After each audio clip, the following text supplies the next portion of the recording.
ဘဝမှာဓမ္မလမ်းကြောင်းမတိမ်ဆောင်းအောင်ကိုယ့်ကိုထိန်းချောင်းနိုင်ရင်လူတော်လူကောင်းလို့ခေါ်ရမှာဖြစ်တယ်ကြီးပွားတိုးတက်တဲ့ပုဂ္ဂိုလ်တွေဟာ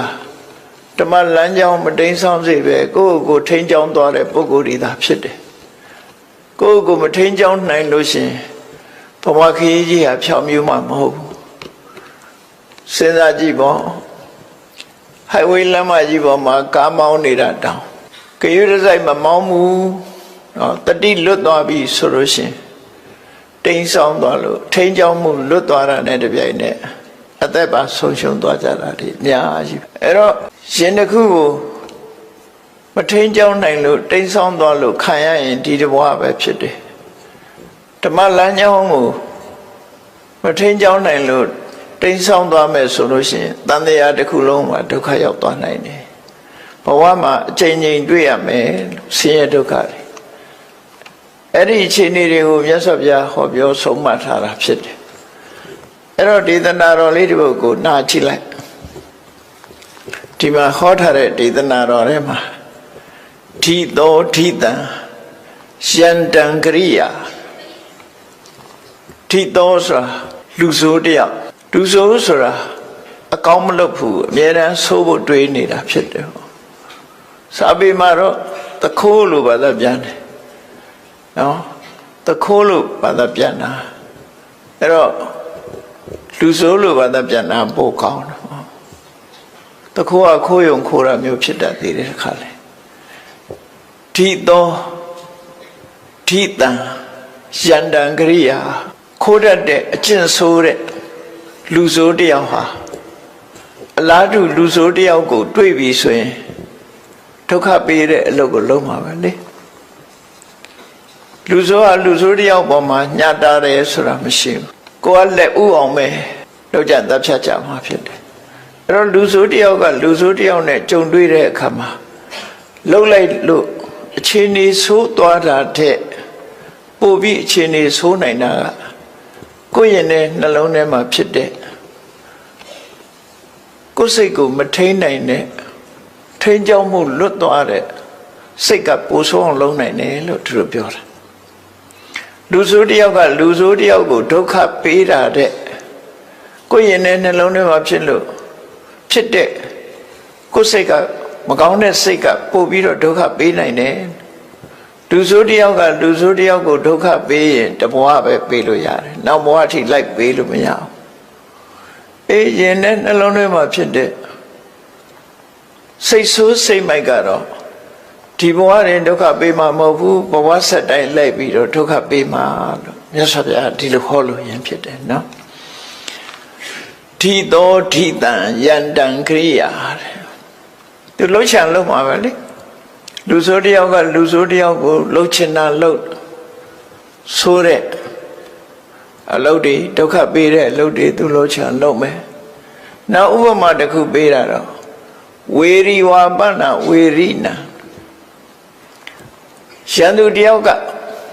ရန်သူနှစ်ယောက်ဆုံနေဆိုရင်အဲ့ဒီရန်သူဟာအပြန်အလှန်ရန်သူဖြစ်သည့်အတွက်ကြောင့်ရန်သူတယောက်ကရန်သူတယောက်ကိုဆုံတွေ့တဲ့အခါမှာ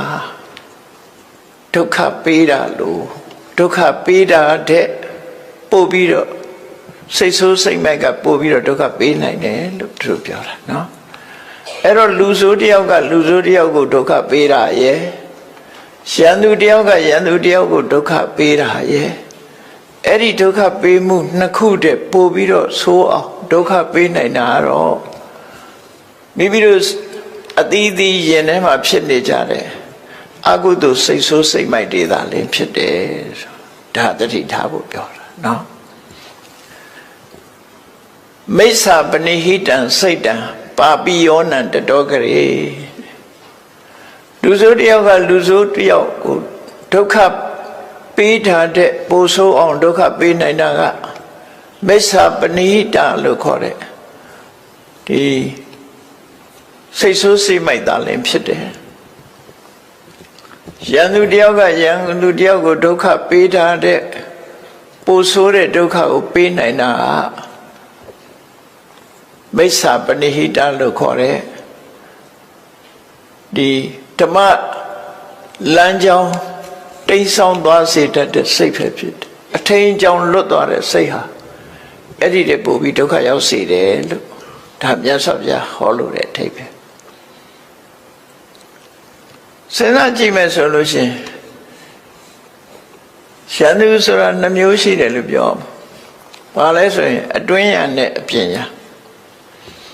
အပြင်ဘက်ကကိုယ်ဒုက္ခပေးမဲ့ရန်သူကိုယ်စိတ်ထဲမှာဖြစ်နေတဲ့ရန်သူနှစ်ခုရှိတယ်ဥပမာပဲဆိုတော့ရှင်တဲ့နှလုံးထဲမှာဖြစ်နေတဲ့အကုသိုလ်စိတ်တွေကလည်းကိုယ်ရန်သူတွေပဲသို့တော့အဲ့ဒါကိုလူတွေကရန်သူလို့သိမထင်ဘူးအပြင်ဘက်ကမတည့်တဲ့လူကိုပဲရန်သူလို့ထင်ကိုယ်ရင်ထဲမှာဖြစ်နေတဲ့လောဘတွေဒေါသတွေမောဟတွေအိတ်တာတွေမစ္စရိယတွေဆိုတဲ့စိတ်ဆိုးစိတ်မိုက်တွေဟာဓမ္မလမ်းကြောင်းဖြင့်ထိန်းချောင်းနိုင်ခြင်းမရှိတဲ့စိတ်ဆိုးစိတ်မိုက်တွေဟာပြင်မကရန်သူတယောက်ဒုက္ခပေးတာတဲ့ပို့အစပေါင်းများစွာပို့ပြီးဒုက္ခပေးနိုင်တယ်လို့သူတို့ပြောတာနော်အစပေါင်းများစွာဒုက္ခပို့ပြီးတော့ပေးနေပြင်မရန်သူဆိုတာဒုက္ခပေးလို့ရှိရင်ဘဝတစ်ခုပဲဒုက္ခပေးနိုင်တဘဝပဲဒုက္ခပေးမှာဖြစ်တယ်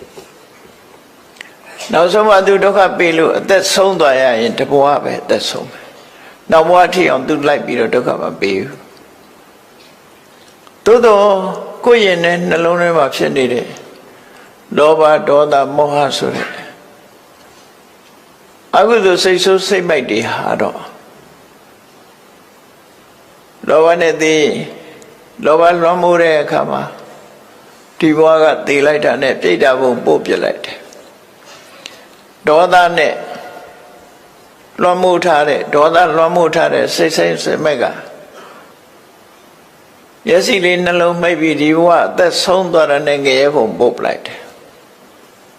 မောဟဆိုတဲ့လှုပ်တဲ့နာနဲ့မလှုပ်တဲ့နာမသိတယ်ဘာမှရင်လှုပ်တယ်အမှန်တရားကိုမသိတဲ့မောဟလွှမ်းမိုးထားတဲ့စိတ်ဆိုးစိတ်မိုက်ကမျက်စိနှလုံးမိတ်သေဆုံးတာနဲ့တပြိုင်နက်တိရစ္ဆာန်မောဟပို့ပလိုက်တယ်တိရစ္ဆာန်မောဟဆိုတာမောဟလွှမ်းမိုးနေတယ်ဘုံမောဟမျိုးပဲပြိတ္တာဆိုတာအမြဲတမ်းဆာလောင်နေတာကိုလောဘဖြစ်နေတယ်အမြဲတမ်းလောဘလွှမ်းမိုးထားသည့်အတွက်ကြောင့်တက်တဲ့အငတ်ထားတဲ့ပုံစံမျိုးဖြစ်တယ်ပေါ့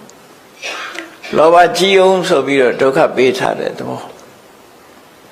ငရဲဘုံဆိုတာလုံးဝညှင်းဆဲနှိပ်စက်မှုကိုခံနေရတဲ့ဒေါသကြီးအောင်ဆိုပြီးဒေါသကနေပြီးတော့ဒေါသနဲ့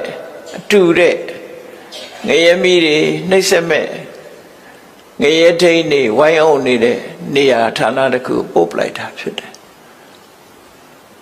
အဲ့တော့ရန်သူတယောက်လူဆိုးတယောက်ကဒုက္ခပေးထားတဲ့အစာပေါင်းများစွာကိုဒုက္ခပေးတာကိုခံလိုက်ရတယ်လို့သူတို့ပြောတယ်ဒီဘဝတည်းမကဘူးတန်တရားဘဝမြောက်များစွာဒုက္ခပေးခြင်းကိုခံရမယ်အဲ့တော့ရသော်ဗျာဟောတဲ့ဒီဒေသနာတော်လေးဟာရိုးရိုးရှင်းရှင်းလေးပဲနားမလည်စရာလည်းအကြောင်းရှိဘူးဒီသောဒီတံယန္တံဂိရာလူဆိုးတယောက်ကလူဆိုးတယောက်ကလူဆိုးတယောက်ကိုလုံနိုင်တာတဲ့ဝေရိဝါပနဝေရိနာယန္တုတယောက်ကမိမိယန္တုပေါ်မှာလုံနိုင်တာတဲ့မိစ္ဆာပဏိဟိတံစိတ်တံစိတ်ဆိုးစိတ်မိုက်ကလောဘဒေါသမောဟတွေလွှမ်းမိုးနေတဲ့စိတ်ဆိုးစိတ်မိုက်ကပါပိယောနံတတောကရေအဲ့ဒီလူဆိုးကဒုက္ခပေးတာတဲ့ယန္တုကဒုက္ခပေးတာတဲ့ပို့လို့ပို့ပြီးတော့ဆိုးအောင်ဒုက္ခပေးနိုင်တယ်လို့ဒီလိုဆိုတဲ့စကားပဲနော်အဲ့တော့ဒီဒေသနာတော်လေးဖြစ်ပေါ်လာပုံလေးကိုပြောအောင်မြတ်စွာဘုရားတာဝတိမြို့မှာတရင်သုံးတဲ့အချိန်တာဝတိမြို့မှာပစ္စည်းဥစ္စာကျွဲဝချမ်းသာတဲ့အနာရဝိတထေကြီးရှိတယ်အဲ့ဒီအနာရဝိတထေကြီးရဲ့စီးပွားရေးကိုကြည့်မယ်ဆိုလို့ရှိရင်အိန္ဒိယနိုင်ငံရှေးခေတ်ကတထေးတွေဟာလေယာစိုက်ပျိုးမှုလည်းလုပ်တယ်နွားမွေးမြူမှုလည်းလုပ်တယ်ပေါ့အသာတစားတဲ့ဟာမျိုးမဟုတ်ဘူးနှိုးစားနွားမတွေမွေးတယ်နွားမွေးမြူတွေလုပ်တယ်အနာရဝိတထေးကြီးရဲ့နွားခြံကိုထိမ့်သိမ်းဆောက်ရှောက်တဲ့ နာရဝိန္ဒထေးရဲ့နွားအုပ်ကြီးကိုအကောင်မောင်းမလို့ဆိုတာတော့အများကြီးဖြစ်မှာပေါ့နော်ဝိသခာရဲ့နွားအုပ်ကအရေးအတွက်တော့မရှိဘူး6မိုင်လောက်လမ်းပေါ်မှာအပြည့်သွားနေတဲ့နွားအုပ်သူ့နွားအုပ်ကြီးလွတ်လိုက်မယ်ဆိုရင်6မိုင်လောက်လမ်းပြည့်ပခုံးချင်းထိပြီးသွားနေတဲ့နွားအုပ်အကောင်နဲ့ပြောတာမဟုတ်ဘူးနော်မိဘကဒီအိမ်တော်ရဲ့သားချပေးတဲ့အခါမှာပေးလိုက်တဲ့နွားအုပ်ချမ်းပေးလိုက်လို့ခုံပြီးတော့လိုက်သွားတဲ့နွားအုပ်တင်မဲ့အကောင်ရေးဟာ1,600,000ရှိတယ်သူဆိုတယ်အဲ့ဒါပဲရည်အတွက်ပြတယ်ကျန်တဲ့နွားတွေရဲ့အကောင်ရည်အတွက်ပြောအဲ့တော့နာရဝိန္ဒထေးကြီးကလည်းသူမွေးမြူထားတဲ့နွားတွေကိုထိမ့်သိမ်းဆော့ဆော့တဲ့နွားထိမ့်မုံထိမ့်ဤပညာရက်ကိုတက်ရသေးတယ်ရှေးကဒီတိုင်းလေးနွားကိုစက်ချက်မောင်းတာနဲ့နွားကြောင်သားလို့ခေါ်တာမဟုတ်ဘူးနွားကြောင်သားတွေလိုက်နာရမယ့်အချက်တွေအများကြီးရှိတယ်နွားနဲ့ပတ်သက်ပြီးတော့ဆေးကုတာအစသူတို့တတ်တဲ့ပညာတွေရှိတယ်အကုန်လုံးအဲ့ဒါတွေကိုတတ်တယ်နွားကိုထိမ့်မုံထိမ့်နည်းကစပြီးတော့အကုန်လုံးနွားတွေကိုမတန်တင်နာတို့ကအစအကုန်လုံးသူတို့နဲတဲ့နွားတွေမဟုတ်ဘူးထိရတာပေါ့နော်သူဟာအနာရဝိန္ဒထေးကြီးရဲ့နွားတွေကိုသူ့အောက်ကလည်းလူတွေအများကြီးရှိမှာပေါ့အုပ်ချုပ်ပြီးတော့ထိမ့်သိမ်းဆော့ရှော့ရတဲ့ရွာကြီးမြို့ကြီးလောက်နေရာကြီးတစ်ခုမှာထိမ့်သိမ်းဆော့ရှော့တဲ့ချမ်းသာကြွယ်ဝတဲ့လူတယောက်တဲ့သူ့နာမည်ကနန္ဒာရေးတဲ့အခါကျတော့နန္ဒောခောပါလကောဆိုတာနန္ဒာဆိုတဲ့နွားချောင်းသားလို့စာပေမှာဒီလိုလုပ်တယ်နွားချောင်းသားစာပေမှာတစ်ခါတလေခွဲပြီးတော့သုံးတာရှိတယ်ခောပါလကဆိုခောဆိုတာနွားပါလကကဆောင်းလျှောက်တာနွားတွေကိုထိန်းချောင်းတဲ့ပုဂ္ဂိုလ်ခောပဆိုတဲ့စကားလုံးရှိသေးတယ်ခောပါလကနဲ့ခောပနဲ့ဘာကွာတော့ဆိုလို့ရှိရင်သူများနွားကိုအငှားကြောင်းရတဲ့လူကိုခောပါလကလို့ခေါ်ပြီးတော့ကိုနာကိုနွားမွေးမြူရေးလုပ်ပြီးတော့ထိန်းတဲ့ပုဂ္ဂိုလ်ကြတော့ခောပါဒီလိုခွဲပြီးတော့ဆိုတာလည်းရှိတယ်နော်တဏိယဆိုတဲ့တထေးကြီးကသူကိုယ်တိုင်ကိုတဏိယောခောပေါ်ဆိုပြီးနွားတထေးကြီးနွားတွေကိုထိန်းကြောင်းတဲ့ပုဂ္ဂိုလ်တဏိယနေတဏိယနွားတွေရေကြီးရမျက်နှာရရှေ့ပြီးတော့နွားအုပ်ကြီးနဲ့ရောက်တဲ့နေရာမှာစခန်းချပြီးတော့နေတာသူကဒီနန္ဒဆိုတဲ့နွားကြောင်သားကြီးက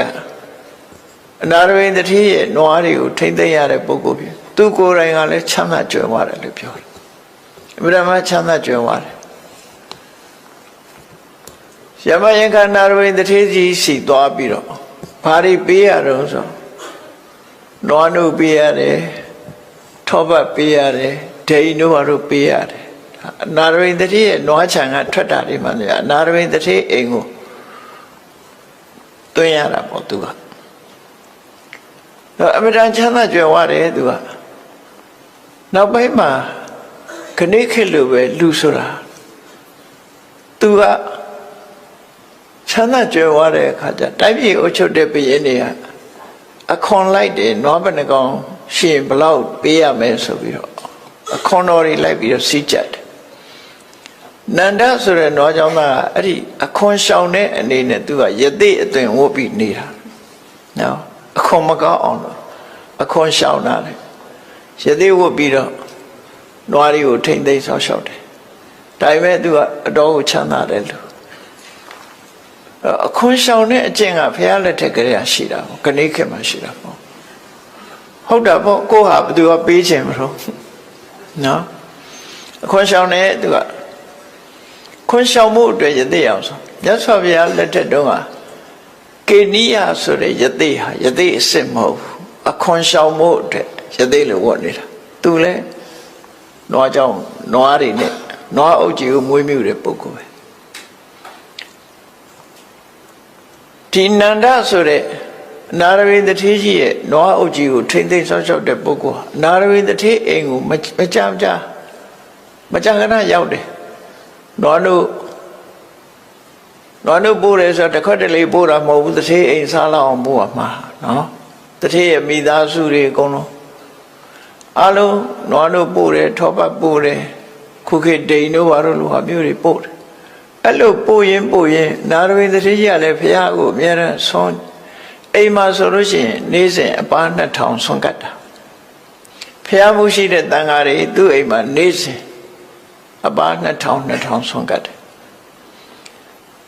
ဘုန်းကြီးဆွမ်းကတ်တယ်ဆိုတော့ဘုမာအတွေးနဲ့သွားမတွေးနဲ့စပွဲတွေနဲ့ပြင်းတယ်လို့အဲ့လိုမအောင်မေးတယ်ကိုယ်တပိတ်လေးနဲ့ကိုကြွလာပြီဟောတပိတ်ထဲမှာလောင်းထည့်တာနေရာထိုင်ခင်းလေးခင်းထားတယ်အတော်ကျယ်တဲ့နေရာတစ်ခုဆိုရင်2000ဆန့်တဲ့နေရာမျိုးမှာ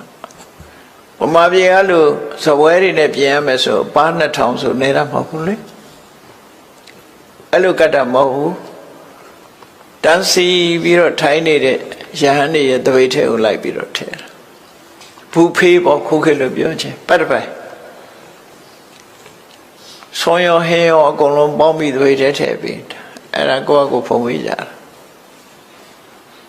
အဲ့ဒါလို့နေ့စဉ်ပါ2000ကတ်တာနန္ဒဆိုတဲ့နာရဝိတ္တိရဲ့နွားတွေကိုထိမ့်သိမ်းဆောက်ရှောက်ရတဲ့ပုဂ္ဂိုလ်ဟာနာရဝိတ္တိကြီးစီမကြမ်းမတရောက်တဲ့အခါဖះကြွလာတဲ့ကျုံတို့တရားနာရတယ်ရှင်တွေကသရတရားတွေဖြစ်တယ်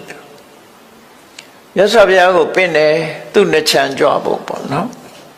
နှချမ်းကုန်းကြွဖို့မြတ်စွာဘုရားပင့်မြတ်စွာဘုရားကရုပ်တရက်မကြွဘူးဘာကြောင့်မကြွတော့ဆိုရင်ဖះဆိုတာသူစီကြွရင်သူ့အတွက်ဘာလုပ်ပေးနိုင်မလဲဒါကြည့်တယ်ငါသွားလို့သူစီကသူ့ကိုဘာလုပ်ပေးနိုင်မလဲကြည့်တာနော်သူစီကနွားတို့တောက်ချင်လို့တော့မသွားဘူးသူ့ဘာလုပ်ပေးနိုင်မလဲငါရောက်လို့တရားဟောရင်သူတရားတို့ရနိုင်မလားဆိုအဲ့ဒါပဲကြည့်တာမြတ်စွာဘုရားကြည့်တော့သူဟာတရားတော့ရှိတယ်ဒါပေမဲ့အသိဉာဏ်ကမထက်မြက်သေးဘူးမထက်မြက်သေးလို့မရင်ချက်သေးဘူးလို့ဆိုတာမရင်ချက်သေးလို့မြတ်စွာဘုရားသူ့နှချမ်းကုန်းဘယ်တော့မှမကြွအောင်ဒီတိုင်းပဲနေနောက်တရက်တော့မြတ်စွာဘုရားအဲ့နှချမ်းကုန်းဘက်ကတောတွင်တောအုပ်တစ်ခုရောက်သွားပြီအဲ့ဒီမှာသံဃာတွေနဲ့သတင်းသုံးနေတယ်နှချမ်းကုန်းနဲ့အနီးပါဆိုတော့နန္ဒဆိုတဲ့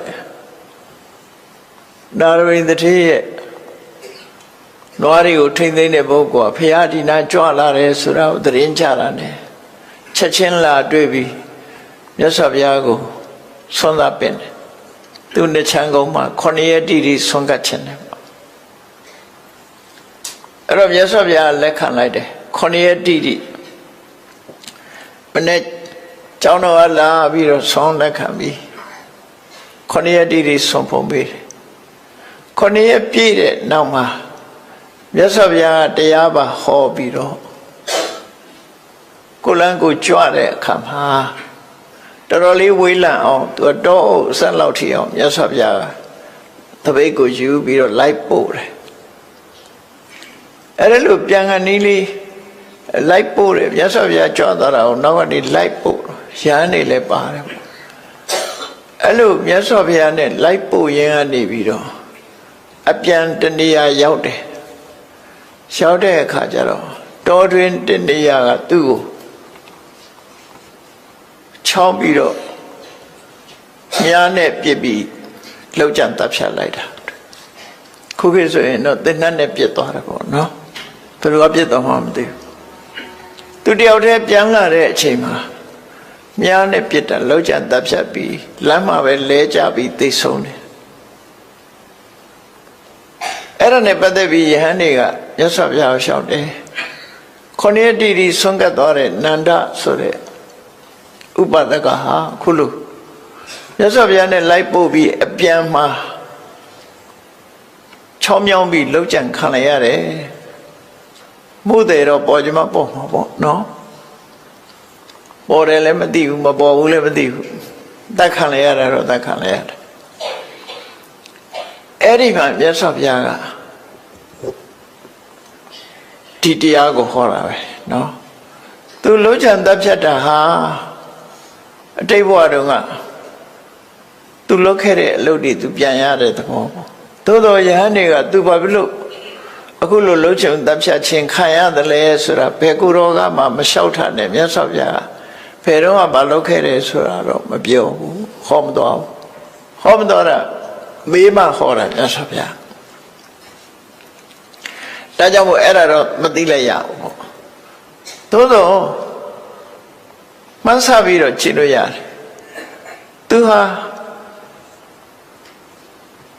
ရန်သူတယောက်ကိုတစ်ချိန်တုန်းကသူလှုပ်ချန်တပ်ပြတ်ခဲ့တယ်တော့မဟုတ်သူလူဆိုးဘဝကတခြားလူဆိုးတယောက်ကို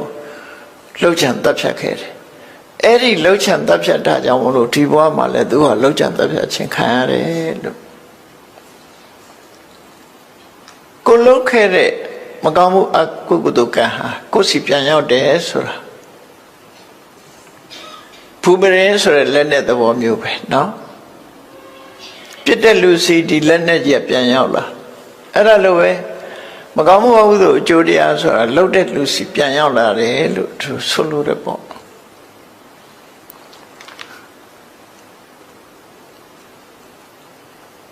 ကောင်းတာတွေလှုပ်သွားရခြင်းဟာသူ့ဘဝမှာတော့အမြတ်ပဲသို့တော့အကြောင်းမဲ့တော့သူကလှုပ်ချန်တပ်ဖြတ်တာခံရတာမဟုတ်ဘူးသူလှုပ်ခဲ့တဲ့အကုသိုလ်ကံကြွေးကိုပဲသူဆက်ရတာဖြစ်တယ်ရှင်မမောဂလမထေရကြီးတောင်မှအကျွေးဆက်ရတယ်လေတစ်ချိန်တုန်းကမိဘနှစ်ပါးကိုသူလှုပ်ချန်တပ်ဖြတ်ခဲ့တယ်အဲ့လိုလှုပ်ချန်တပ်ဖြတ်ခံခဲ့သည့်အတွက်ကြောင့်ဘုရားကယာနာကကာလတိလာဆိုတဲ့ကြောက်တောင်တပါးတဲ့နေတဲ့အချိန်ခိုးသား900ဝိုင်းပြီးတော့ရှင်မမောဂလန်ကိုဝိုင်းပြီးတော့ရှိုက်ပုတ်ထုနဲ့အယိုးတွေထီအောင်ကြေမွအောင်လုပ်ပြီးတော့ခြုံမော်ပစ်ထားလိုက်တာဟောခြုံမော်ပစ်ထားရတာဘယ်သူတွေလုံးကြံတပ်ဖြတ်သွားတယ်ဆိုတာတော့နောက်ပိုင်းမှာပေါ်တယ်သူတို့ခိုးသား900လူဆို900ပူပေါင်းပြီးတော့လှုပ်သွားတာလက်ထောက်ချတာဘယ်သူချတာတော့ဘယ်သူကခိုင်းတာတော့ဆိုတာတွေလည်းပေါ်တယ်ပေါ့နောက်ပိုင်းတော့အဲ့တော့ခုစကားအနေနဲ့ဒီဘဝအနေနဲ့ပြောလို့ရှိရင်တော့ရှင်မမောဂလန်လှုပ်ကြံခံရတော့လည်းပဲဒီလိုပဲလှုပ်ကြံတပ်ပြတ်ခံလိုက်ရတယ်လို့တရင်အနေနဲ့ပါမှာပဲအလုံးသိကြမယ်သို့တော့သူဘာလှုပ်ခဲ့လို့ဒီလိုခံရတယ်ဆိုတာကိုတော့မြတ်စွာဘုရားကပဲဟောပြတာနော်တိတ်တုံးကသူလှုပ်ခဲ့တယ်အဲ့ဒီလှုပ်ခဲ့တာကိုသူအကျွေးဆက်ရတာပဲဖြစ်တယ်လောကမှာကိုလှုပ်ခဲ့တာကိုအကျွေးဆက်ကြရမှာဖြစ်တယ်ဒါကြောင့်ဓမ္မလမ်းကြောင်းကတိတ်ဆောက်မသွားအောင်ကိုထိန်းချောင်းမှုလိုတယ်လို့ဆိုတာအဲ့ဒါပြောတာကိုတခုအမှားလုပ်ခဲ့လို့ရှင်အဲ့ဒီအမှားလုပ်ခဲ့လို့တစ်ဖက်သားမှာဒုက္ခရောက်သွားပြီဆိုလို့ရှင်အဲ့ဒီဒုက္ခကိုစီပြန်ရောက်လာမှသိချတယ်ပေါ့အဲ့ဒါကိုမြတ်စွာဘုရားဟောတာထိသောထိတံယန္တံဂိရာဝေရိဝါပနဝေရိနံလူဆိုတယောက်ကလူဆိုတယောက်ကိုဒုက္ခပေးနိုင်တာတဲ့ရန်သူတယောက်ကရန်သူတယောက်ကိုဒုက္ခပေးတာတဲ့ကိုယ်တဏ္ဍာမှာဖြစ်တဲ့လောဘဒေါသမောဟစသည်အကုသိုလ်တွေလွှမ်းမိုးထားတဲ့မကောင်းတဲ့စိတ်ဓာတ်ကပို့ပြီးတော့ဒုက္ခပေးနိုင်တယ်တဲ့အဲ့ဒါကိုသတိထားရမယ်လို့သူဆိုလို့တယ်နော်မြတ်စွာဘုရားရဲ့အဆုံးအမတရားတော်တွေဟာစိတ်ကိုဗဟိုပြုပြီးဆုံးမတာဖြစ်တော့ကြောင့်ကိုယ်စိတ်ကိုထိမ့်သိမ့်နိုင်ရမယ်မကောင်းတဲ့ဘက်မရောက်အောင်ကိုယ်ထိမ့်သိမ့်နိုင်ရမယ်လို့ဆိုအဲ့ဒီထိမ့်သိမ့်တဲ့နည်းတွေကိုလည်းပဲမြတ်စွာဘုရားဟောထားတာပဲမထိမ့်သိမ့်ဘူးဆိုလို့ရှိရင်လွန်ကျူးမှုထီအောင်ဖြစ်သွားဆိုပါစို့လိုချင်စရာအာယုန်နဲ့တွေ့ပြီဆိုရင်လိုချင်စိတ်ကဖြစ်လာမှာပဲမုန်းတိစရာအာယုန်နဲ့တွေ့ရင်အမုန်းစိတ်ကဖြစ်လာတာပဲအမှန်စဉ်းစားလို့မသိနိုင်တဲ့တွေးဝေးစရာအာယုန်နဲ့တွေ့ရင်လည်းခေါင်းကုပ်စဉ်းစားတာဖြစ်လာမှာပဲမသိတဲ့ဟာဖြစ်လာ အဲ့ဒါလို့ဖြစ်လာလို့ရှိရင်အဲ့ဒီအချိန်မှာအကောင်အထည်မဖော်မိအောင်တွေးတဲ့အဆင့်မှာပဲရဆိုင်ဖို့လိုအပ်တယ်တွေးတဲ့အဆင့်မှာရဆိုင်ပြီးနှုတ်ကထုတ်ပြောတာအထီအောင်မလုပ်ဘူးကိုယ်ဒီလက်ရောက်အကောင်အထည်ပေါ်တာမလုပ်ဘူးဆိုလို့ရှိရင်အပြစ်တတ်တာသွားမယ်သူတို့ဆိုလို့ပေါ့နော်အဲ့ဒီအချိန်မှာထိန်းရမှာစိတ်ကိုထိန်းလိုက်တယ်ဒီတဲ့ထိန်းနိုင်ရင်ကတော့လောဘဖြစ်လာရင်ဖြစ်တဲ့လောဘကိုသာထိန်းလိုက်တယ်ဒေါသဖြစ်လာရင်ဖြစ်တဲ့ဒေါသကိုသာချိုးနှိမ်လိုက်တယ်မောဟဖြစ်လာရင်တခဏလေးပဲချိုးနှိမ်ပြလိုက်တယ်ဖြစ်မှန်းတောင်လူမသိအောင်ထိမ့်သိမ့်မျိုးသိမ့်နိုင်တယ်မျိုးသိမ့်နိုင်ရင်သူတော်ကောင်းလို့ခေါ်တာမမျိုးသိမ့်နိုင်တာကိုလူတွေကမမျိုးသိမ့်နိုင်တဲ့အတွက်ကြောင့်အ ਨੇ ဆုံးတော့ဆဲလိုက်ရမှရှင်တွေကခြောင်သွားတော့ဒေါသဖြစ်ရင်ဆဲလိုက်ကြတာပဲလေအဲ့ဒါလို့ဖြစ်တယ်အဲ့ဒါမမျိုးသိမ့်နိုင်လို့ဖြစ်တာနော်မျိုးသိမ့်နိုင်မဲ့ဆိုလို့ရှိရင်သူမတောင်မှမသိလိုက်ရဘူးဒေါသဆိုတာအစနဲ့ပေါက်ကွဲတာလောဘလည်းထို့တူပဲမောဟလည်းဒေါသကအစနဲ့ပေါက်ကွဲတာပထမဆုံးရှင်တွေကဒေါသဖြစ်လာပြီဆိုမျက်နှာကြောလေးတင်းလာမျက်ထောက်ကလေးနေလာအဲ့ဒါလောက်တည်းမျိုးသိလိုက်ပြီဆိုရင်ပျောက်သွားပြီသူကမသိလိုက်ဘူးဘေးကလူတော်သိမသိအောင်မျက်ကြောလေးတင်းသွားတာလေးကိုပြန်ပြီးထိန်းလိုက်တယ်တချို့ကြတော့အဲ့ဒါလောက်နဲ့မရက်တဲ့အခါပစုပါဇက်ကလှုပ်နဲ့ဆဲဖို့ပြင်လာတယ်ဟာအဲ့ဒီနေရာလေးမှလည်းရဆိုင်ခိုင်းလို့ရအဲ့ဒီမှာမမျိုးသိမ့်နိုင်ဘူးဆိုရင်ထဆဲပြီ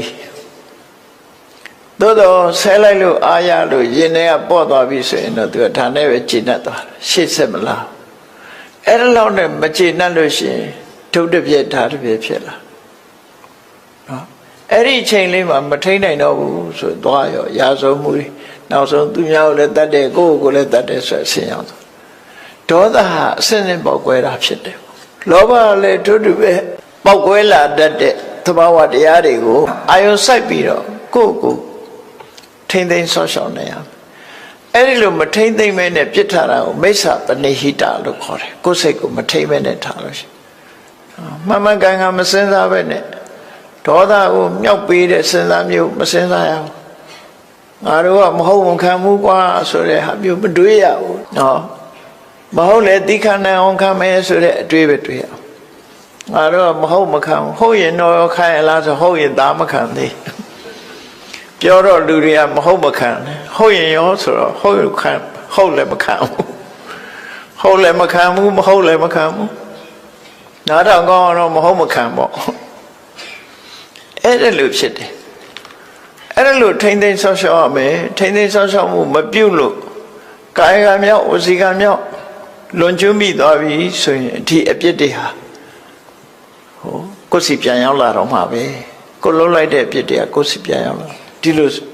မြတ်စွာဘုရားဟောခဲ့တာဖြစ်တယ်နော်ဒီဒေသနာတော်ကိုဟောလို့သဘောကျပြီးကိုယ့်ကိုထိမ့်သိမ်းဆောက်ရှောက်သွားကြလို့ရှိရင်တကယ်လူတော်လူကောင်းပဲဖြစ်မယ်ပေါ့အဲ့တော့ကိုယ်စိတ်ကိုထိန်းရမယ်ဆိုတဲ့သဘောကိုမြတ်စွာဘုရားသူများကို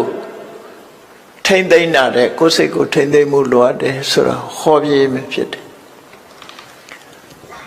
နောက်ဒေသနာတော်တစ်ပုဒ်ကိုကြည့်ကြအောင်ဆိုနတ္တမာတာပိတာကရေရာဝိအညေဝါပိစညာတခါ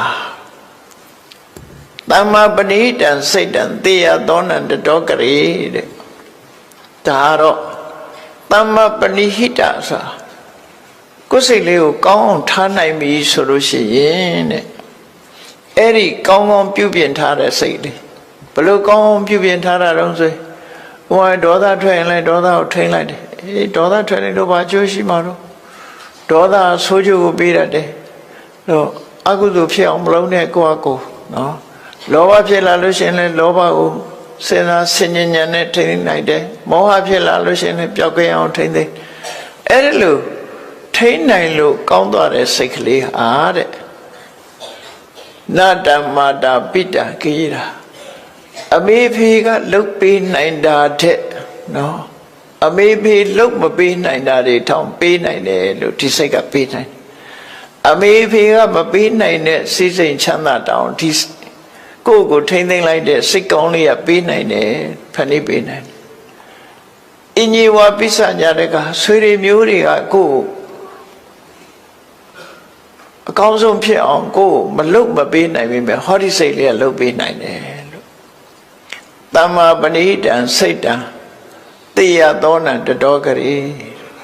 အမေဖေကပေးတာတဲ့ပိုကောင်းတယ်ပိုကောင်းတဲ့အဆင့်ကိုပေးနိုင်တယ်ဆွေတွေမျိုးတွေကကုညီနိုင်တာတဲ့ပေးတဲ့အရာတဲ့ကိုပို့ပြီးတော့ကောင်းအောင်ပေးနိုင်တယ်လို့သူဆိုလို့တယ်ပေါ့အဲ့ဒါနဲ့ပတ်သက်ပြီးတော့ဘာအကြောင်းကိုခေါ်တာလဲဘာကြောင့်ဒီစကားကိုခေါ်တာလဲဒီကထာလေးရဲ့ဓမ္မရတ္တကိုနားလည်ထားဖို့နော်ရသော်ပြပြောတဲ့စကားခေါ်ကြတဲ့ဆုံးမတာလေးကိုနားလည်ထားဖို့တမ္မာပဏိဟိတဆိုတဲ့စိတ်ရဲ့တန်ဖိုးကိုမြတ်စွာဘုရားဟောတာနော်အမေဖေလုံးမပေးတာတောင်အမေဖေလုံးမပေးတာလုံးမပေးနိုင်တာတောင်ဒီစိတ်ကလုံးပေးနိုင်တယ်ဆွေတွေမျိုးတွေမကူညီနိုင်တဲ့အရာတောင်သူကကူညီပေးနိုင်တယ်လို့ဆိုလိုတယ်အဲ့တော့ဒီတရားကိုမြတ်စွာဘုရားဟောတာအကြောင်းတစ်ခုကြောင့်ဟောတာပဲဖြစ်တယ်ဘာလဲလို့ဆိုလို့ရှိရင်ဒီဇလန်ထဲမှာလည်းအဆိုးလည်းပါတယ်အကောင်းလည်းပါတယ်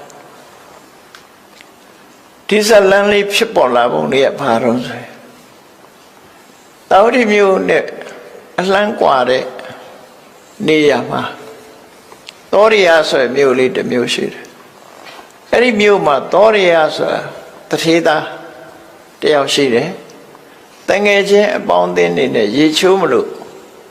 ရှင်းတော့ကတော့ရေချိုးတယ်ဆိုတာမြစ်သွားချိုးကြတာများတယ်ဒီကနေ့ခေတ်လို့ကိုယ့်ရင်ကိုယ်မှာရေချိုးကနေနဲ့ချိုးတာမဟုတ်ဘူးမြစ်ထဲမှာရှည်ကူးကြတယ်ရေကစားကြတယ်မြစ်ကိုသွားချိုးတာဝိသခါတို့လည်းမြစ်ချိုးတာပဲအကုန်လုံးမြစ်ချိုးကြတာတထေးတွေဖရာယဟန္တာတွေလည်းအကုန်မြစ်မှာသွားချိုးကြတာပဲရှည်ချိုးပြီးဆိုရင်နော်တခါတော့ကဖရာယဟန္တာတွေမကဘူးရာဇဂိုပြည်ကဗိမိသာရမင်းကြီးတောင်မြစ်သွားရေချိုးတာရှင်မင်းနေတောင်မြစ်သွားချိုးတာနော်မြစ်သွားချိုးတာတခါတော့ကယဟန်တွေကမြစ်မှာရေချိုးနေကြအတော်နဲ့မပြီးဘူးရေစိန်ချိုးနေကြတယ်ပူတဲ့ချိန်ဖြစ်လေဗိမိသာရမင်းကြီးကလည်းပဲကိုရံတော်တွေနဲ့လာပြီးရေချိုးလို့ယဟန်တွေမပြီးသေးလို့စောင့်နေဟောချိုးတဲ့အချိန်ကလည်းပဲနေ့လည်းပဲအနေညနေပိုင်းထိချိုးတာကိုတော်တွေကအတော်နဲ့ဘယင်းလာလာမှန်းသိရတဲ့နဲ့အတော်နဲ့မပြီးတော့ဆိုင်းနေရကိုတော်တွေပြီးတော့အချိန်ကတော်တော်လေးနောက်ကျသွားတယ်ဗေမိသာရမင်းကြီးကကိုတော်တွေပြီးမှရေချိုးတဲ့အခါကျတော့ဘယင်းမဲဖြစ်ဖြစ်မြို့တကားပိတ်ချင်ရောက်ရင်ချောင်းဆိုပိတ်သွားမြို့တကားရဲ့ဖွင့်ခွင့်မရှိဘူးအဲ့တကမှုမှာအာနာအပြည့်ပေးတာဖြစ်တယ်ဘယ်သူမှဖွင့်မပေးဘူးအဲ့ဒါနဲ့ဗေမိသာရမင်းကြီးကပြင်ပမှာစခန်းချရတယ်အဲ့ဒီနေညရေချိုးနောက်ကြပြီနန်းတော့ပြန်ဝင်လို့မရမနဲ့စောကြီးဖះစီသွားတော့ဖះကဘယ်လိုလဲစောကြီးရောက်လာပါလားဆိုသူမနေ့ကတဲ့ရေချိုးထွက်လာတာရဟန်းတန်ဃာတွေရေချိုးနေတာတွေ့တော့သူကစောင့်ရင်းနဲ့မိုးချုပ်သွားတော့မြို့ပြန်လို့မရဘူးဒါကြောင့်ချိုးရဆိုမြတ်စွာဘုရားကိုရော်လေးခေါ်ပြီးဆုံးမတယ်နော်ဆုံးမပြီးတော့သိက္ခာပုဒ်တစ်ခုပြညတ်လိုက်တယ်ဒီပူတဲ့အိုက်တဲ့အချိန်မှာနော်တစ်ပတ်နှစ်ပတ်အတွင်းကိုရေမချိုးရဘူးဆိုပြီးယဟန်တွေကိုရေမချိုးရဘူးဆိုပြီးတော့သိက္ခာပုဒ်ပြညတ်တာနော်အဲ့ဒါလို့နှစ်ပတ်မှတစ်ခါလောက်ရေချိုးရမယ်ဟာမျိုးမြတ်စွာဘုရားပြညတ်လိုက်တာအဲ့ဒါနဲ့ယဟန်တွေကနေ့စဉ်ရေချိုးလို့မရတော့သို့တော့မြန်မာပြည်ကကိုတော်တွေဘာကြောင့်ချိုးတော့ဆိုဗမာပြည်အတွက်ကအထူးမစ္စည်းမဒေသမှာသာပြည့်ညတ်ပြီးတော့မစ္စည်းမဒေသရဲ့အပြစ်မဲ့ကဒေသတွေမှာကြတော့ရှေးကြိုက်တော့ချိုးဝင်ပေးထားတယ်ဒါဝိနည်းသိက္ခာပေါ်မှာပါတာနော်ဝိနည်းသိက္ခာပေါ်မှာပါတာမစ္စည်းမဒေသမှာဆိုရင်မချိုးရဘူးတဲ့အဲ့သိက္ခာပေါ်ရှိတယ်အဲ့တော့ဒီမှာရေသွားချိုးတဲ့အခါသောရိယတထေသားရေသွားချိုးတော့ မြို့ပြင်ထွက်မြစ်စိတ်လားအဲ့ဒီမှာရှင်မကိစ္ဆနာဆိုတာပုံနာမျိုးရှုပ်ကအမတမချောတဲ့အသားလေးကဝါဝင်းနေတယ်နော်နာရန်လေးကတွဲတွဲယောက်ျားချောချောတာပေါ့နေမှာပါနော်ယောက်ျားချောကိုမိန်းမချောချောတာဖြစ်ခေါင်းဖြစ်လိမ့်မယ်အလွန်ချောတဲ့အခါကျတော့အဲ့သောရိယတထေသာရှင်မကိစ္ဆနာကိုကြည့်ပြီဒီကိုတော့အသားရည်လေးကလှလိုက်တာနော်ငါမိမဒီအသားရည်မျိုးရရင်ကောင်းလိုက်မှာသို့မဟုတ်ဒီကိုတော့ရင်လည်းငါမိမဖြစ်ခေါင်းပါစိတ်ထဲကဖြစ်သွားတယ်နော်စိတ်ထဲတော့ပြစ်မှားမိလိုက်တာအဲ့ဒီလိုလဲပြစ်မှားမိလိုက်ရောဟိုကယဟန္တာပုဂ္ဂိုလ်ကြီးနေစိတ်ဆိုးစိတ်မိုက်ကအခုချက်ချင်းယဟန္တာပုဂ္ဂိုလ်ဆိုတော့အဲ့ဒီလိုလဲတွေးလိုက်တာဆုံးနဲ့ဆုံးသွားရောသူကပုံပြောင်းသွားတဲ့ခါတယ်အမျိုးသားနဲ့ချက်ချင်းအမျိုးသမီးဖြစ်သွားတယ်ယုံကြည်နိုင်စရာမရှိဘူးပေါ့ခုခေတ်လူတွေအနေနဲ့ယုံကြည်မှယုံမှာပေါ့ချက်ချင်းလိန်ပြောင်းသွားတယ်လို့ခေါ်တယ်ချက်ချင်းမျိုးသမီးဖြစ်သွားတယ်သူကြည့်လိုက်တဲ့အခါကျသူ့ကိုသူကြည့်ပြီးတော့ရှက်တာရှက်တော့တငယ်ချင်းတွေကလည်းသူ့ကိုမမှတ်မိကြတော့ချက်ချင်းအမျိုးသမီးရုပ်ဖြစ်သွားတဲ့အခါသူကစကားပြောရင်ကနေပြီးတော့တစ်သွားတော့တာဟိုလူတွေကလည်းတထေးသာခုနဒီနေ့ရှိပါဘယ်ပြောက်သွားပါလဲနော်ကလေးမတယောက်ရောက်လာတယ်တထေးသာပြောက်သွားပြီသူတို့မျက်စိအောင်အဲ့တထေးသာကကလေးမလေးဖြစ်သွားအဲ့တော့ချက်ချင်းသူကလည်းခြေရဖြောက်ပြီးတော့လမ်းကြောင်းတစ်ခုကနေပြီးတော့ရှက်လို့ထွက်ပြေးသွားတယ်ထွက်ပြေးသွားတဲ့အခါသူလမ်းသွားတဲ့နေရာမှာလှဲကုန်တဲ့တစုကလှဲမောင်းပြီးသွားတာတွေ့တယ်ဒါနဲ့လှဲကုန်တဲ့ရဲ့နောက်ကနေလိုက်သွားအဲ့ဒီလဲတွေကဘယ်သွားတာတော့ဆိုတက္ကသိုလ်ပြည်ကိုသွားကြမှာအယောင်းဝယ်နဲ့သွားတာသူအဲ့ဒီနောက်ကနေလိုက်သွားညောင်းလာတဲ့အခါကျတော့သူ့လက်စွပ်ကလေးကိုပေးပြီးတော့လှဲခပေးပြီးတော့အဲ့လှဲရင်တစ်ခုပေါ်မှာသူတက်စီပြီးလိုက်သွားကြလိုက်တော့ဆက်စုတဲ့ကောင်တွေမေးတာပေါ့ကလေးမပဲသွားမလို့လဲဘသူလဲနဲ့မေးတဲ့အခါကျရှင်တို့ကိုလဲကိုမောင်းသူ့ကိုမမေးနဲ့ပေါ့ဆိုပြီးသူလိုက်သွားလဲသမားတွေကစဉ်းစားတယ်တဲ့စားရဲပါတာပဲပြောတာနော်စားရဲပါတာလဲစာရေးရလဲအကောင်ဆိုတော့အဲဒီကလေးမလေးကချောချောလေးဒီငါတို့တက္ကသိုလ်ပြည်ကတထေးသားကလည်းလူပြိုကြီးပဲရှိသေးတယ်ဟာငါတို့တထေးသားနဲ့တော်တယ်ပေါ့ဒီကလေးမလေးငါတို့တထေးသားနဲ့တော်တယ်ဆိုပြီးတော့တင်းခေါ်သွားပြီတထေးသားစီပို့လိုက်ကြတာသူတို့က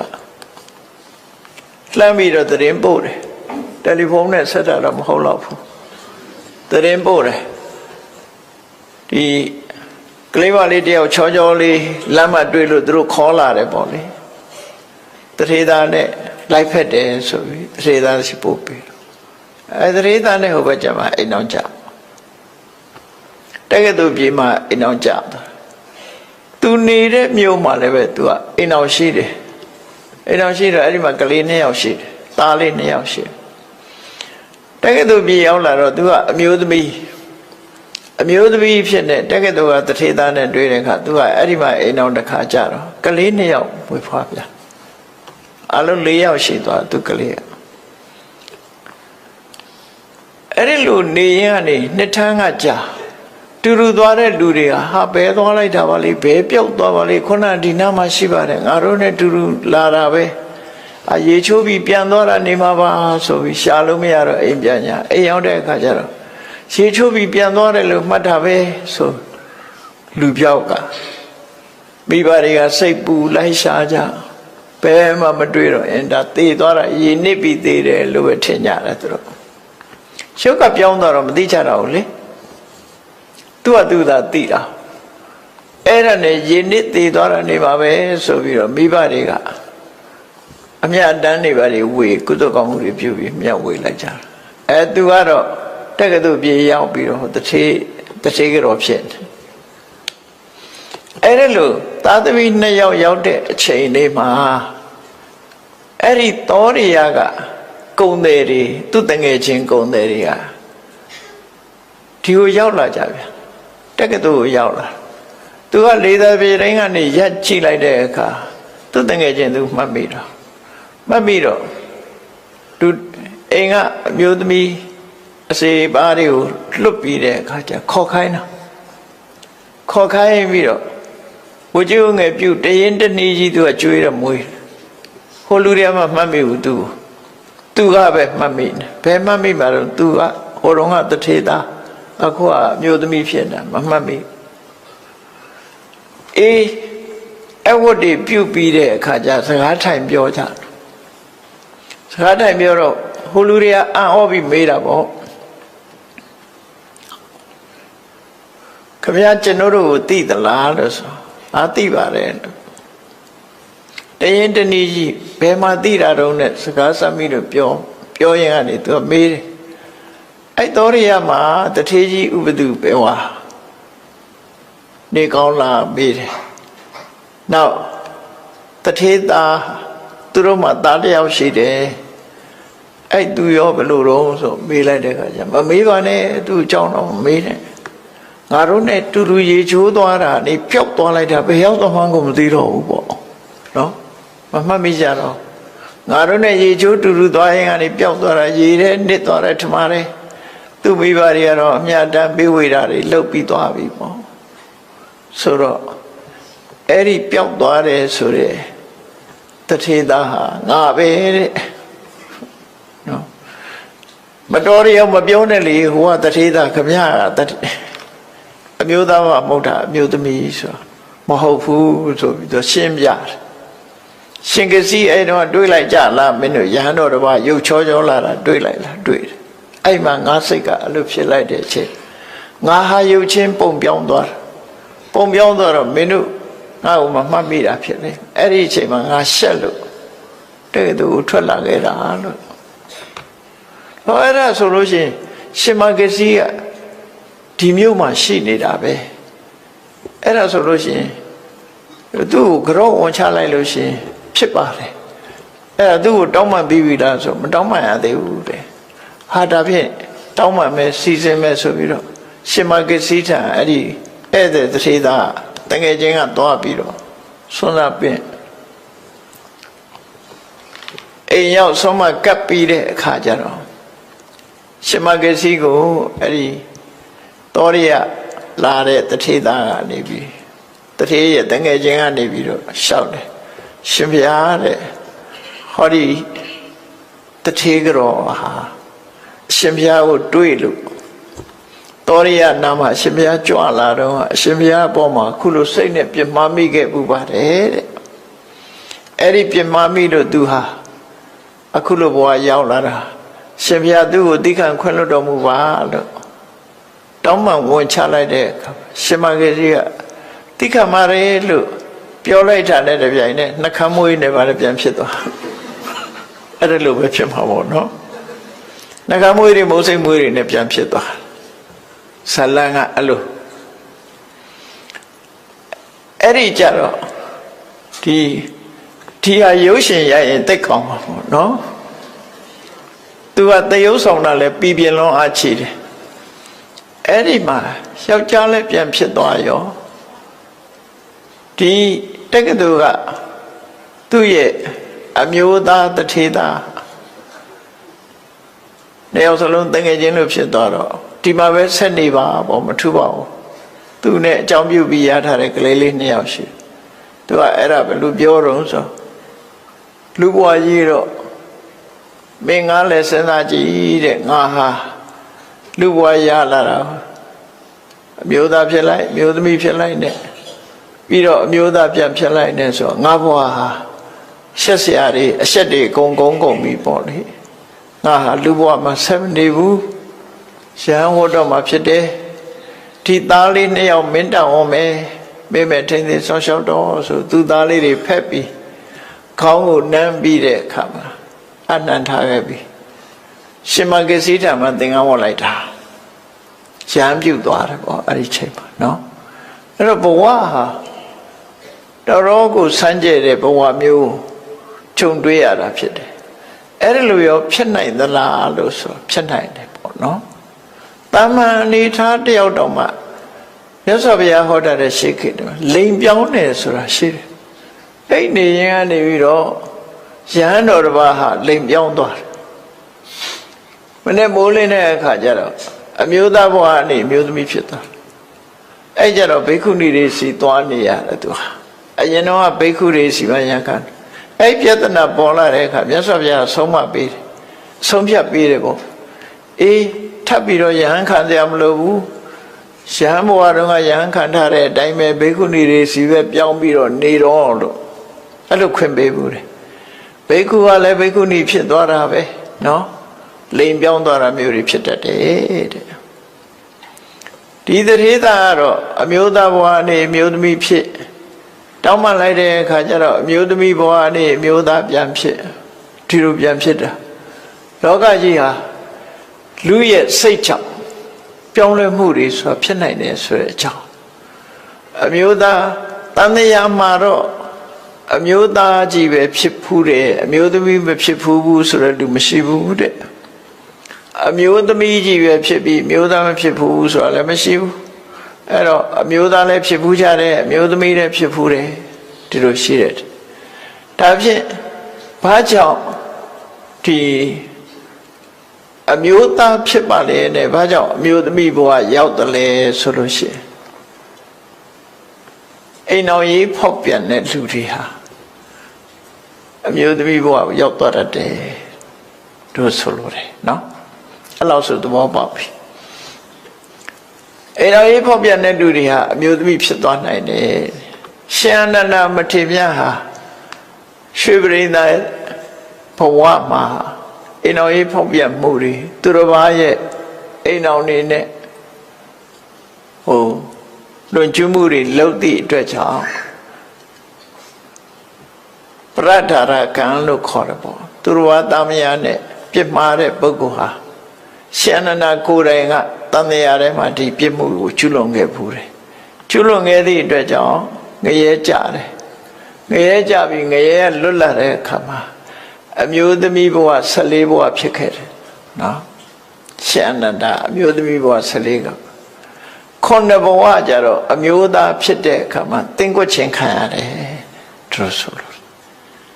အဲ့လိုဒုက္ခပေးတာခါအဲ့မျိုးသမီးတွေကရောအမျိုးသားဖြစ်ခွင့်မရှိဘူးလားဆိုဖြစ်ခွင့်ရှိတယ်အမျိုးသမီးတွေကအမျိုးသားဖြစ်ချင်တယ်ဆိုလို့ရှိရင်တဲ့အမျိုးသမီးဘဝစိတ်ကုန်တာဖြစ်ရမယ်အမျိုးသားဖြစ်ချင်တဲ့ဆန္ဒရှိရမယ်ရှိပြီးတော့ကုသိုလ်ကောင်းမှုလုပ်ပြီးတော့ဆုတောင်းမယ်ဆိုရင်အမျိုးသားဖြစ်တယ်ဒီလိုဆိုလို့တနည်းအားဖြင့်လဲကိုယ်မှာအိမ်တော်ရှိတယ်ဆိုလို့ရှိရင်အိမ်တော်ဘက်အမျိုးသားအပေါ်မှာရိုးရိုးသေးသေးဆက်ဆံပြီးတော့ကုသိုလ်ကောင်းမှုလုပ်လို့ရှိရင်လည်းပဲအမျိုးသားဘဝရတယ်လို့စာရမဒီလိုရေးထားနော်မျိုးသားဘဝရတယ်လောကနိတိကျမ်းမှာလည်းပဲဒီတိုင်းဆိုထားတာလေးတွေရှိတယ်ပေါ့ရှေးခေတ်ကတော့လောကနိတိသင်ကြတယ်ပေါ့ခဏခေတ်မှာတော့မသင်အဲ့ဒါလို့မိမိရဲ့စိတ်ပေါ်မှာမူတည်ပြီးတော့ဖြစ်တာဖြစ်တယ်ပေါ့ကိုဖြစ်ချင်တာကိုဖြစ်လို့ရတာဟာကိုယ့်ရဲ့စိတ်ကောင်းနှလုံးကောင်းပေါ်မှာမူတည်ရင်အကောင်းဖြစ်နိုင်တယ်မကောင်းတဲ့စိတ်ကမကောင်းတဲ့ဘက်ကိုပို့နိုင်တယ်တဲ့ကောင်းတဲ့စိတ်နဲ့လုံးမယ်ဆိုရင်ကောင်းတာကိုပေးနိုင်အမေဖေတွေက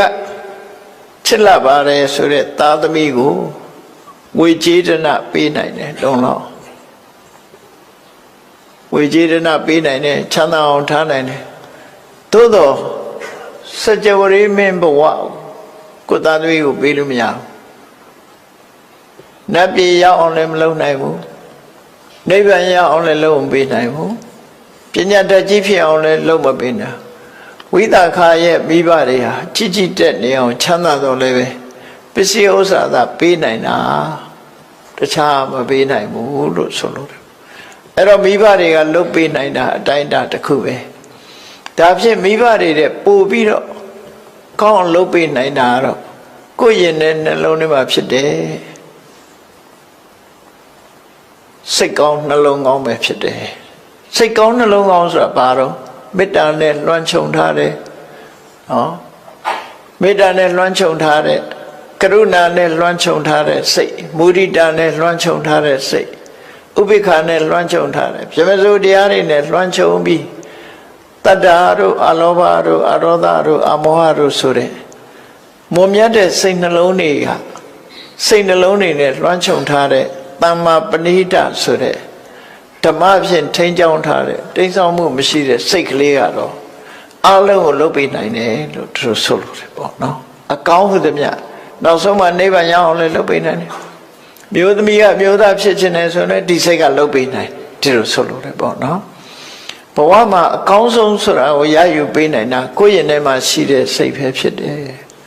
ဘာကြောင့်စိတ်ကိုပြောတာလဲလို့ဆိုရင်ဒီစိတ်ကအခြေခံပြီးတော့သွားတာမို့စိတ်ကိုပြောတာလောကလူတွေဟာအကောင်းလုပ်တာလဲစိတ်ကရှေ့ဆောင်တယ်မကောင်းတာလုပ်ရင်လဲစိတ်ကရှေ့ဆောင်တာဖြစ်တယ်အဲ့တော့ကောင်းတာတွေရှေ့ဆောင်သွားတဲ့စိတ်ဒီကောင်းတာကိုဖော်ဆောင်ပေးနိုင်တော့မကောင်းတဲ့အရာတွေနဲ့ပူးပေါင်းပြီးရှေ့ဆောင်သွားတဲ့စိတ်ဒီမကောင်းတာတွေကိုဖော်ဆောင်သွားမှာဒါမှမဟုတ်မကောင်းကျိုးတွေကိုပေးနိုင်တယ်တဲ့အဲ့တော့ကောင်းကျိုးမကောင်းကျိုးပေးမှုဒီစိတ်နဲ့ပတ်သက်တယ်မိစ္ဆာပဏိဟိတစိတ်ဆိုတာမကောင်းတဲ့ဘက်မှာမကောင်းတဲ့